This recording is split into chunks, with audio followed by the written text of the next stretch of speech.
वासुदेवाय ओम नमो भगवते वासुदेवाय ओम नमो भगवते वासुदेवाय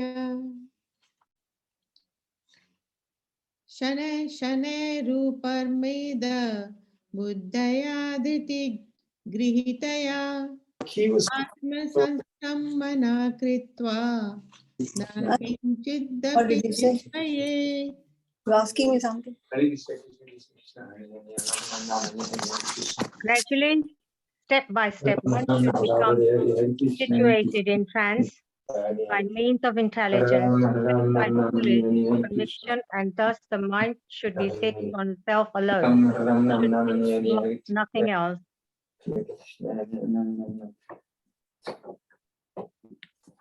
यतो यतो निश्चलति मनश्चञ्चलतमं स्थिरं ततस्ततो नियम्येत आत्मन्येव वशं नयेत्. From wherever the mind wanders, due to its flickering and unsteady nature, one must certainly withdraw it and bring it back under the control of the self. प्रशान्तमनसं येनं योगिनं सुखमुत्तमम् उपैति शान्तरजसं ब्रह्मभूतं कल्मषम्. The yogi whose mind is fixed on me verily attains the highest perfection of transcendental happiness. He is beyond the mode of passion. He realizes his qualitative identity with the Supreme, and thus he is freed from all reaction to past deeds. युञ्जन्नेवं सदात्मानं योगी विगतकल्मषः सुखेन ब्रह्म संस्पर्शम् अत्यन्तं सुखमुष्णतु.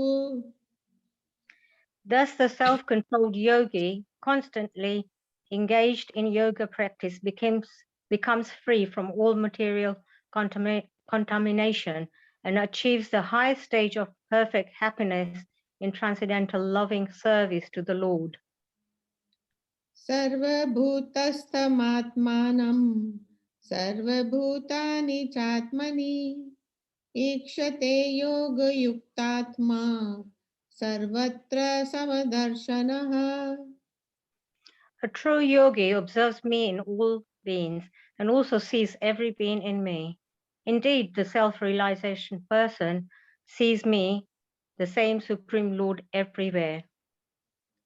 यो मा पश्यति सर्वत्र सर्वं च मयि पश्यति तस्याहं न प्रणश्यामि स च मे न प्रणश्यति. For one who sees me everywhere and sees everything in me, I'm never lost, nor is he ever lost to me. सर्वभूतस्थितं यो मां भजत्येकत्वमास्थितः सर्वथा वर्तमानोऽपि स योगी मयि वर्तते. Such a yogi who engages in the worshipful service of the Supersoul, knowing that I and the Supersoul are one, remains always in me in all circumstances. आत्मापम्येन सर्वत्र समं पश्यति यो अर्जुन सुखं वा यदि वा दुःखं स योगी परमो मतः. He is a perfect yogi who, by comparison, in his own self, sees the true equality in all beings, in both their happiness and in their distress, O Arjuna. Arjun उवाच योऽयं योगस्त्वया प्रोक्तः साम्येन मधुसूदन एतस्याहं न पश्यामि चञ्चलत्वा स्थितिं स्थिराम्. Prabhuji, can you? Oh, thank you. Arjuna said, O Madhusudana, the system of yoga which you have summarized appears impractical and unendurable to me, for the mind is restless and unsteady. चञ्चलं हि मनः कृष्ण प्रमाथि बलवदृढम् तस्याहं निग्रहं मन्ये वायोरिव सुदुष्करम्. The mind is restless, turbulent, obstinate, and very strong, O Krishna, and to subdue it, I think it's more difficult than controlling the wind. श्रीभगवानुवाच असंशयं महाबाहो मनो दुर्निग्रहं चलम् अभ्यासेन तु कौन्तेय वैराग्येण च गृह्यते. Lord Sri Krishna said, O mighty armed son of Kunti, it is undoubtedly very difficult to curb the restless mind, but it is possible to suitable practice and by detachment. असंयतात्मना योगो दुष्प्राप्य इति मे मतिः वश्यात्मना तु यतता शक्यो वाप्तुमुपायतः. For one whose mind is unbridled, self-realization is difficult work, but he whose mind is controlled and who strives by appropriate means is assured of success. That is my opinion. Arjun उवाच अयति श्रद्धयोपेतो योगाच्चलतमानसः अप्राप्य योगसंसिद्धिं कां गतिं कृष्ण गच्छति. Arjuna said, O Krishna, what is the destination of unsuccessful transcendentalist who in the beginning takes to the process of self-realization with faith, but who later desists due to the worldly mindedness and thus does not attain perfection in the mysticism? कच्चित् न उभयविभ्रष्ट छिन्नभ्रम इव नश्यति अप्रतिष्ठो महाबाहो विमूढो ब्राह्मणपथि.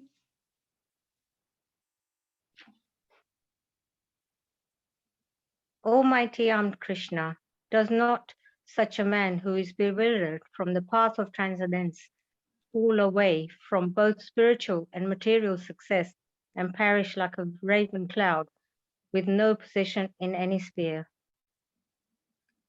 एतन्मे संशयं कृष्ण छेत्तुमर्हस्य शेषतः त्वदन्यः संशयस्यास्य छेत्ता न ह्युपपद्यते.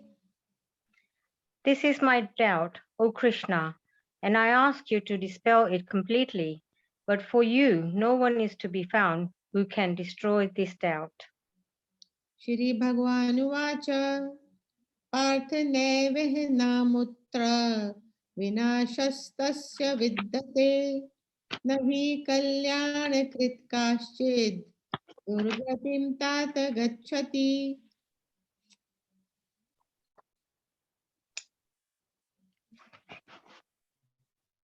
The Supreme Personality of Godhead said, Son of Pritha, the transcendentalist engaged in auspicious activities does not meet with destruction either in this world or in the spiritual world. One who does good, my friend, is never overcome by evil. प्राप्य पुण्यकृतां लोकान् उषित्वा शाश्वती समा शुचीनां श्रीमतां गेहे योगभ्रष्टोऽभिजायते.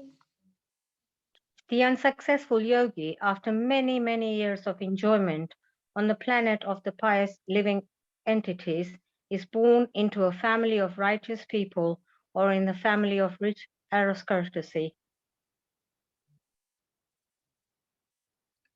अथवा योगिनामेव कुले भवति धीमताम् एतद्विदुर्लभतरं लोके जन्म यदीदृशम्. Or, if the unsuccessful, after a long practice of yoga, he takes his birth in a family of transcendentalists who are surely great in wisdom, certainly such a birth is rare in this world. तत्र तं बुद्धिसंयोगं लभते पौर्वदेहिकं यतते च ततो भूय संसिद्धो कुरु नन्दन. On taking such a birth, he revives the divine consciousness in his previous life and again tries to make further progress in order to achieve complete success, O son of Kuru. पूर्वाभ्यासेन तेनैव ह्रियते ह्रियते यवशोऽपि सः जिज्ञासुरपि योगस्य शब्दब्रह्माति वर्तते. By virtue of the divine consciousness of his previous life, he automatically becomes attracted to the yogic principle, even without seeking them. Such an inquisitive transcendentalist stands always above the ritualistic principles of the scripture. प्रयत्नाद्गतमानस्तु योगी संशुद्धकिल्बिषः अनेकजन्म संसिद्ध ततो याति परां गतिम्. And when the yogi engages himself in sincere endeavor in making further progress, being washed of all his contamination, then ultimately achieving perfection after many, many births of practice, he attains the supreme goal. तपस्विभ्योऽधिको Yogi ज्ञानिभ्योऽपि मतोऽधिकः कर्मिभ्यश्चाधिको Yogi तस्माद्योगी भवार्जुन. The yogi is greater than ascetics. Sorry, I don't know if I've pronounced that word properly. Ascetic, greater than the empresses, and greater than the fruitive worker. Therefore, O Arjuna, in all circumstances, be a yogi. योगिनामपि सर्वेषां मद्भेदनान्तरात्मना श्रद्धावान् भजते यो मां समे युक्ततमो मतः. And of all yogis, the one with great faith who always abides in me, thinks of me within himself, and renders transcendental loving service to me. He is the most intimately united with me in yoga and is the highest of all. That is my opinion. Hare Krishna. Hare Krishna. Thank you, Indra Mataji and Anju Mataji. Thank you very much.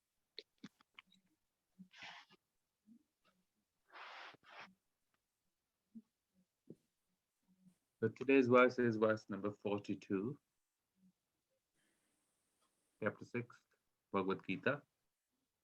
Atva yogi nameva kule bhavati dhimatam etadhi durlabhataram loke janme yaditrasham. Atva yogi nameva kule bhavati dhimatam etadhi durlabhataram loke janme yaditrasham. Atva yogi nameva kule bhavati dhimatam etabdhi durlabhtaram loke janme yaditrasham. Atva or yoginam of learned transcendentalist, eva certainly, kule in the family, bhavati take birth, dhimatam of those who are endowed with great wisdom, etat this he certainly, durlabhtaram very rare, loke in this world, janma birth, yat that which, idarasham like this. Translation by Srila Prabhupada and purport by His Divinity Srila Prabhupada. Srila Prabhupada ki jai. If unsuccessful after long practice of yoga, he takes his birth of transcendentalists who are surely great in wisdom. Certainly such a birth is rare in the world, in this world. Purport. Birth in a family of yogis or transcendentalists, those with great wisdom, is praised herein, because the child born in such a family receives the spiritual impetus from the very beginning of his life. It is especially the case in the Acharya or Goswami families. Such families are very learned and devoted by tradition and training, and thus they become spiritual masters. In India, there are many such Acharya families, but they have now degenerated due to insufficient education and training. By the grace of the Lord, there are still families that foster transcendentalist generation after generation. It is certainly very fortunate to take birth in such families.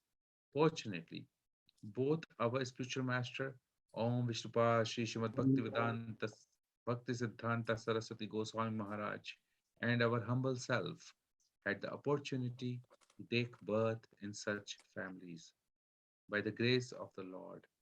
And both of us were trained in the devotional service of the Lord from the very beginning of our lives. Later on, we met by the order of the transcendental system. Om Jnanam Timirindasya Jnananjanashalakaya Yakshuranmilitam Yena Tasmai Shri Gurave Shri Chaitanya Manobhishtam Sthapitam Yena Bhutale Swayam Rupa Kadamayam Dadati Sapadantikam Vandeham Shri Guru Shri Utapada Kamalam Shri Gurum Vaishnavamscha Shri Rupam Sagrajatam Sahagana Raghunathanvitam Tam Sajivam Sadvaitam Savadutam Parijana Sahitam Krishna Chaitanya Devam Shri Radha Krishna Padam Sahagana Lalita Shri Shakhanvitamscha He Krishna Deenabandhu Jagatpate Gopesha Gopika Kanta Radhakanta Namostute Tapta Kanchana Gorangi Shri Radhe Vrindavaneshwari Vishvanu Sute Devi Pranamami Hari Priye Pancha Kalpatarubhyo Patitanam Pavnebhyo Vaishnavebhyo Namo Namah Jai Shri Krishna Chaitanya Prabhu Nityananda Shri Advaita Gadadhar Shivasadi Gaura Bhakta Vrinda Hare Krishna Krishna Krishna Hare Hare Hare Rama Rama Rama Hare Hare Srimad Bhagavad Gita ki jai, Shri Prabhupada ki jai. So, in verse number 41, Krishna explained one answer to question of Arjun. What was the question that Arjun asked? He said, if somebody is bewildered from the path of transcendence, far away from both spiritual and material success, and would he perish like a raven cloud with no position in any sphere? So that was the question that Arjun asked. What happens to a transcendentalist or who hasn't become yet transcendentalist, who is chasing the transcendental goal of life as opposed to the material goals of life? Will he neither achieve uh, material pleasures of the world and nor will he achieve spiritual life? So, what will happen to such a person? Will he be like a riven cloud, is going everywhere and everywhere without any direction? So, Krishna has dispelled this doubt of Arjun. Basically, if you see in chapter 2 itself, Krishna spoke about this particular situation already. He spoke about it, where he mentioned in this endeavor, there is no loss or diminution, and a little advancement on this path can protect one from the most dangerous type of fear. In this endeavor, there is no loss or diminution. So, this was established already. And a little advancement can protect one from the dangers of this world, which means Krishna already indicated that earlier to Arjun. But still, because this topic had come about and Krishna is giving a very detailed program how a yoga practice, specifically dhyana yoga practice, can uplift the consciousness of a living entity. So now Arjun is asking this question again. What happens? What is the end result of such people? So now Krishna, in the previous verse, verse number 41, explains one type of destination. So basically, you have to understand that Krishna is saying that there are two kind of transcendentalists that can happen. Uh, this situation can happen with two type or two situations. One situation where the yogi has gone a short way in his performances of pious living, pious activities. What will happen to that? If a yogi has not perfected, but he has not reached to the far end, he is still very short distance, traveled very short distance in his spiritual life. To him, Krishna is saying in the previous verse that after many years of enjoyments on the planet of pious living entities, which is heavenly bodies, etc., one is born in a family of righteous people, mm, into family of rich aristocracy. So they would go to the pious planets and they'll enjoy. What will they enjoy? Material life. They'll enjoy a lot of pleasures in material lives.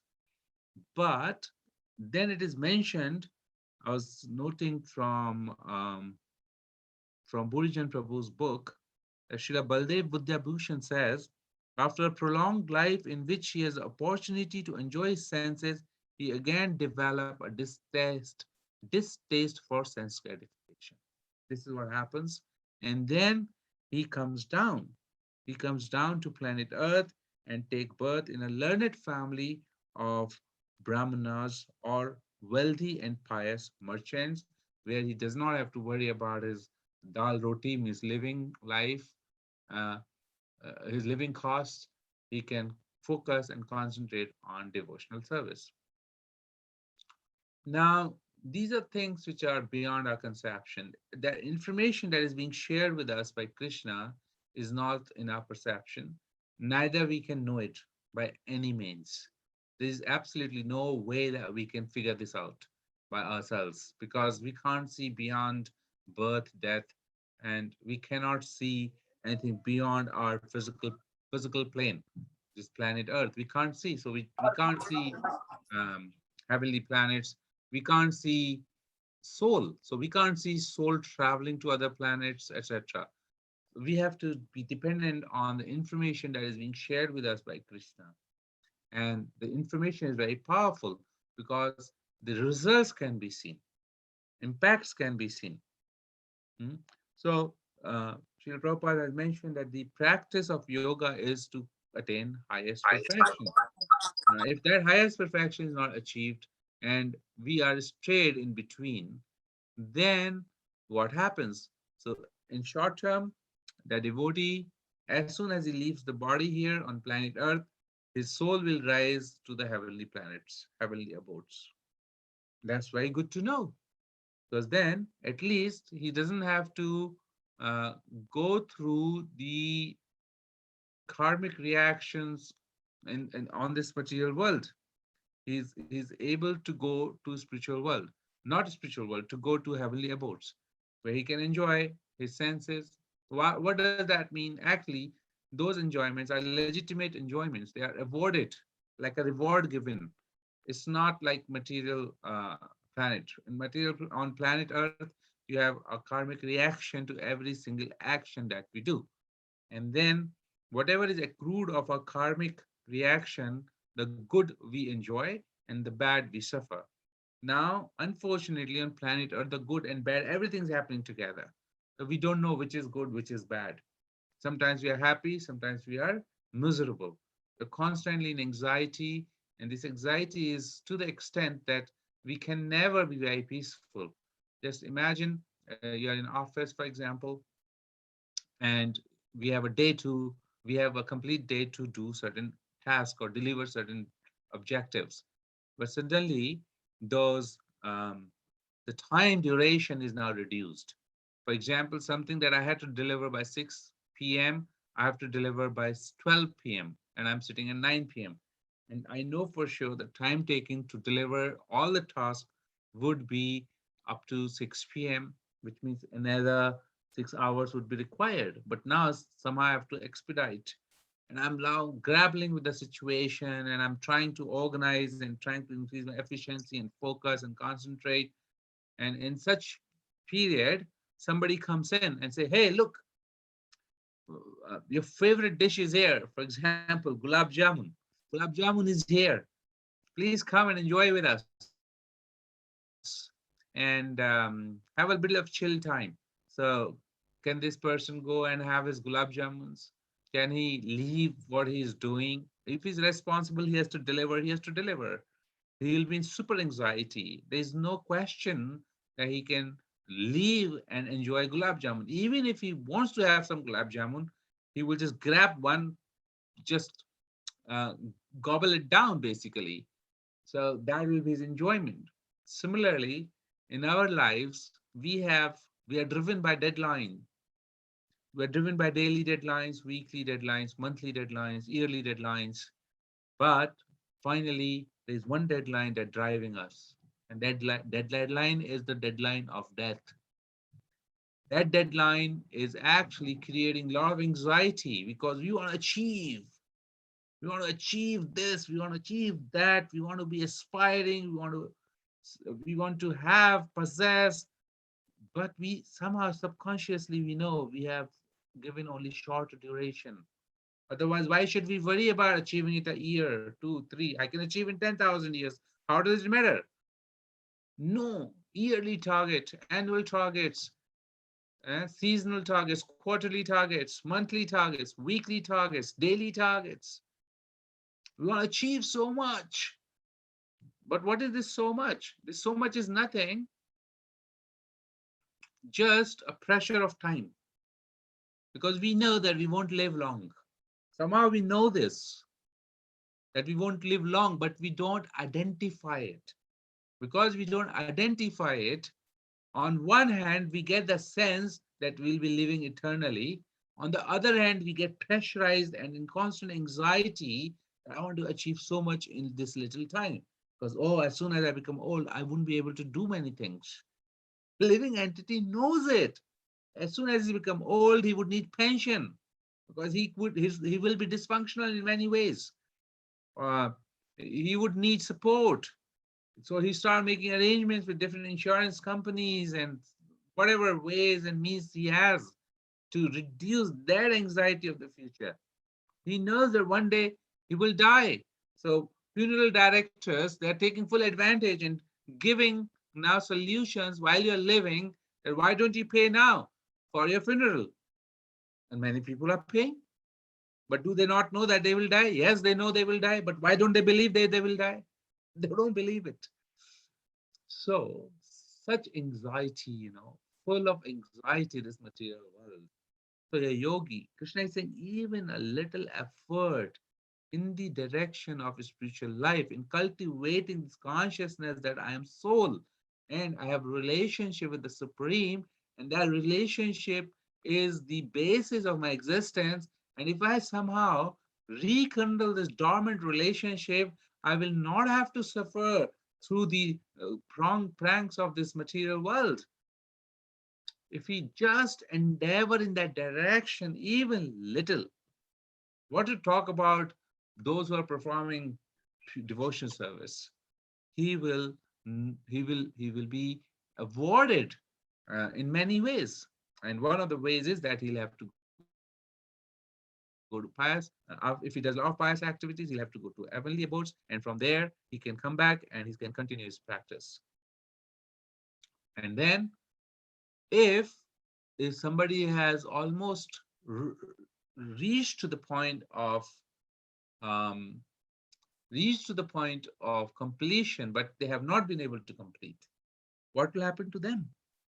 Which means after long practice of yoga, what will happen to them? So here Krishna is saying, if unsuccessful after long practice of yoga, that's the line in translation. What he'll do, he'll take birth of in transcendentalists. who are surely great in wisdom. So what is the difference here? First of all, he's not going to the pious, he's not going to the heavenly abodes to enjoy the richness and the wealth and the opulence and the riches, material, senses. Why? Because he has already crossed that point in his spiritual life that he has no taste for these things. So material nature is not going to provide those things because these are useless things now.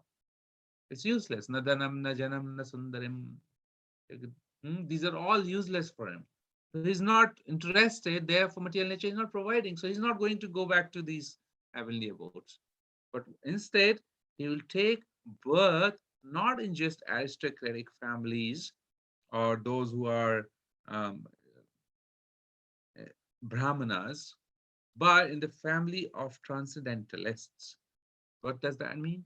These are families who are already on the path of liberation. Hmm? And who are surely great in wisdom. What wisdom? Wisdom of spiritual life. Such birth will happen. And in that birth, Krishna is mentioning here, is very rare in the world.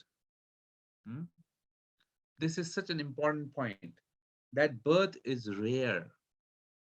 How rare it is that Srila Prabhupada is giving an example of Srila Bhakti Siddhanta Saraswati Maharaj. He's also giving his own example. And he's saying that somehow, as the followers of Srila Prabhupada, this particular verse gives us a lot of strength and be a great fortune that we have. Bhaktisiddhanta Saraswati Maharaj is born as son of Bhakti Vinod Thakur. Hmm? We can see how transcendentalist these spiritualists are and in what kind of families they have taken birth. It's not an ordinary birth.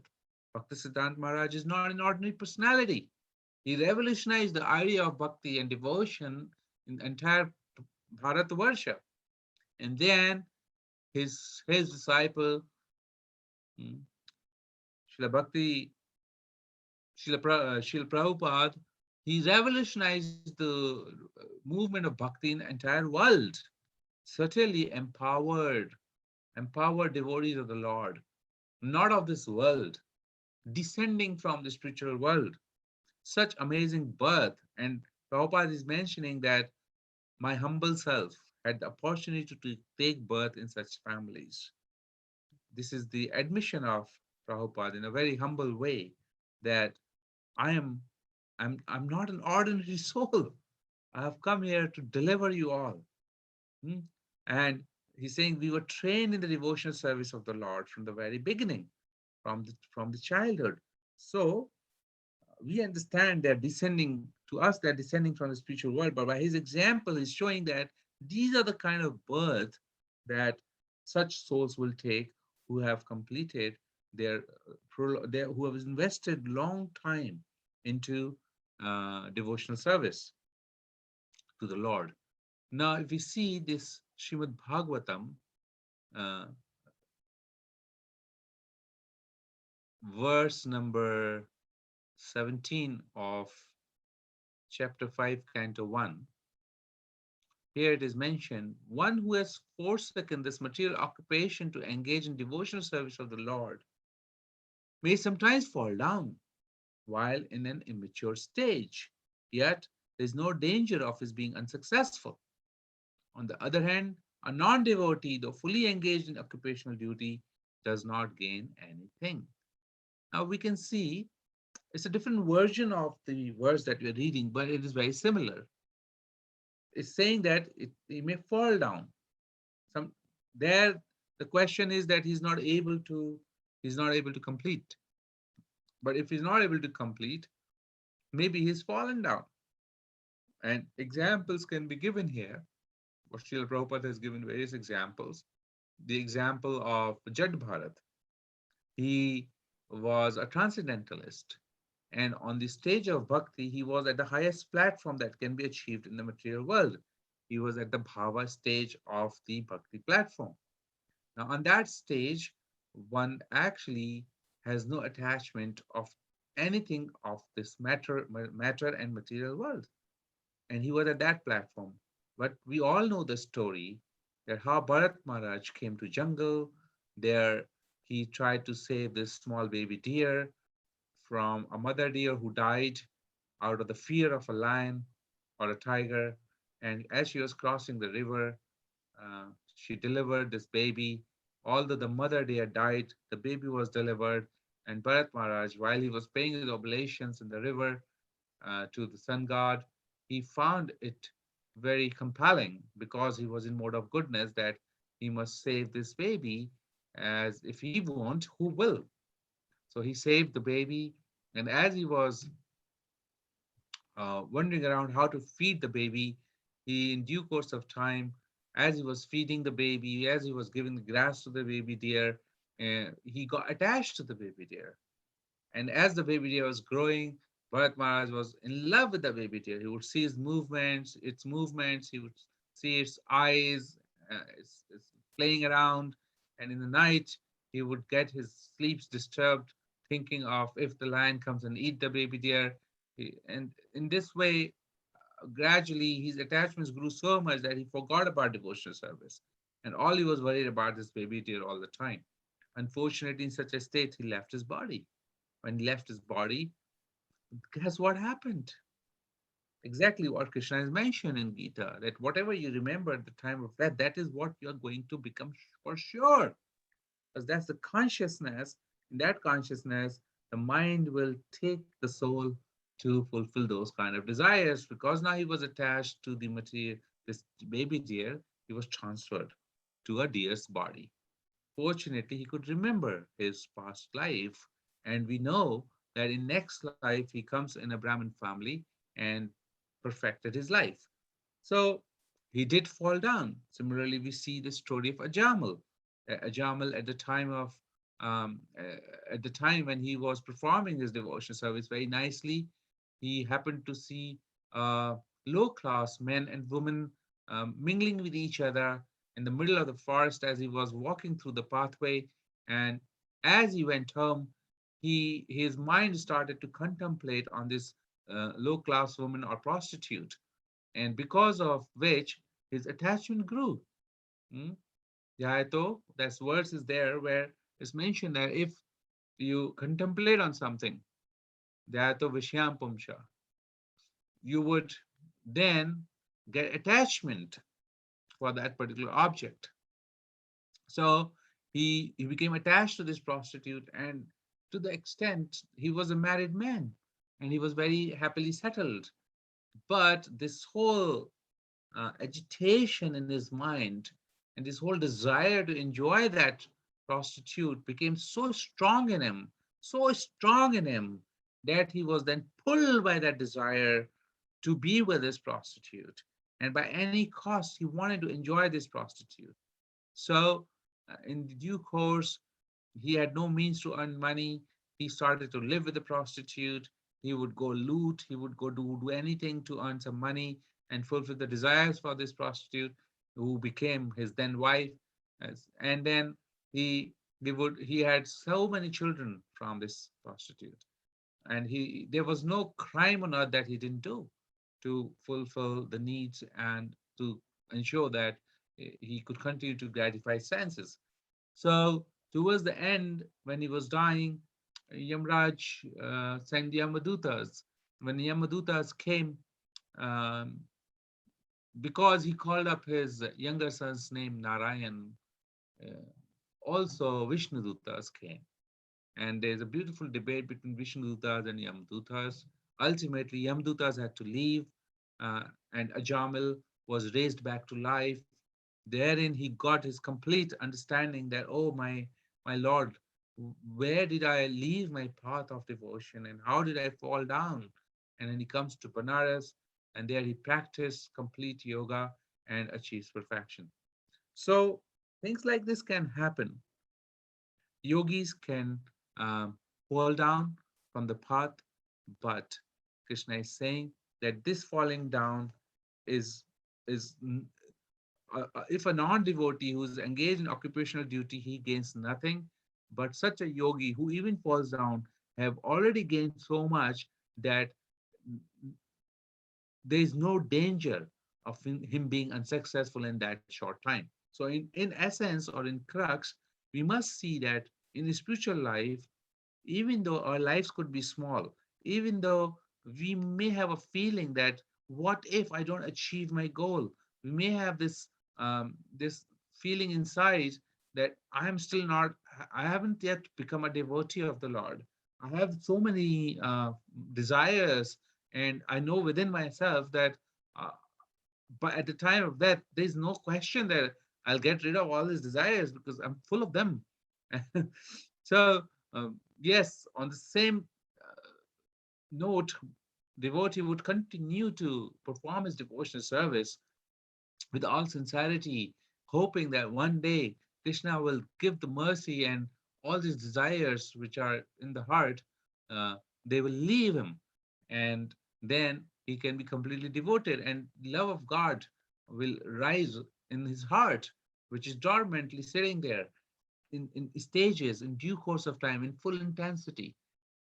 But he must be assured that even though he is not able to achieve the perfection, he will be taken care of because life is a continuum. It is going to continue. And whatever is left behind is material, material activities, material bodies, material senses, everything material is left behind. But because soul is spiritual, that spiritual is carried along in the next life and the next life and so on. So there is absolutely no loss or diminution. Hmm? So with this, I will just stop our talk. And if there is some question or comments, we can take that perhaps. Hare Krishna, Prabhuji. Hare Krishna. Thank you for a wonderful class. Prabhuji, my question was that if everything is the Lord's will, if the Lord gives us remembrance and forgetfulness, then our fall down is the will of the Lord, or is it linked to totally to our desires? Very, very interesting question. And this question is also answered in Gita. First of all, I like to recall where Krishna is saying, Sarvascha Mridistandamishto Mata Smritir Jnanam Apohanam Cha. Krishna is saying, I am giving you remembrance, I am giving you smriti, mata, intelligence, etc., right? Jnanam, knowledge, and forgetfulness. So, Krishna, and also another verse is there where we are told that Prakriti Guna Marani Prakriti Kriya Marani Gune Karmani Sarvacha. Uh, so the everything is done by the three modes of material nature. So now, question is that if everything is done by three modes of material nature, and if everything is controlled by the Lord, how is living entity responsible? So this question is also answered. Krishna says that living entity is the doer. It's not that he's not the doer. He is the doer, but he's not alone the doer. His wishes and desires are sanctioned by the Lord, and then Prakriti arranges for the fulfillment of his desires or to get karmic reactions, etc. So he is not alone responsible, but at the same, therefore, um, he cannot say that other way around is that he is responsible. Uh, all material world, material nature, and the Lord is doing is arranging and facilitating the desires and wishes he has. So, therefore, the onus or the responsibility of his own action is resting upon him. It's not that he's forced, his desires are forced upon him. He develops this desire because he has an inclination from the past and because he has been wanting to enjoy independently. So because of that one want of being independent, gradually he desires things, and in that desiring, he gets associations, then he desires more, and this is a never-ending story of unlimited, open-ended desires. Therefore, he is responsible, although Lord is sanctioning authority, and he's responsible. For example, in a law-abiding state, a citizen is responsible for his actions. Even the government is going to facilitate, government is going to give the provisions, but ultimately it's the citizen who is responsible. It's not the government is controlling the citizen. Government is giving full freedom to the citizen. At the same time, there are laws, there are rules, there are regulations a citizen must follow. And in that respect, he can't do whatever he wants to do. In that respect, government is actually sanctioning body, right? Similarly, the analogy is between the Lord and the living entity. I hope I've made it a little clear. Yes, thank you, Prabhuji. Thank you so much.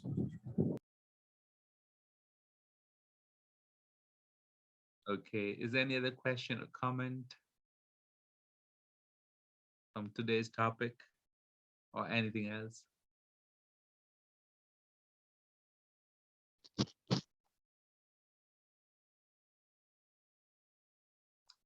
All right. If there's nothing else, then we'll pay obeisances to all the dear devotees who give so much of their time to come here and listen to Bhagavad Gita. All glories to you. Vanchakal tarubhyasya kripa sindhubhayasya panchanam Thank you, Prabhuji. Thank you, Prabhuji. Hare Krishna. Thank you. Prabhupada. Hare Krishna. Prabhuji, Hare Thank Krishna. you. Hey, Hare Krishna. Thank you. Hare Krishna. Hare Krishna, Prabhuji. Thank you. Thank you. Thank you. Thank you, Prabhuji. Thank you, Prabhuji. Hare Krishna. Thank you. Hare Krishna. Hare Krishna.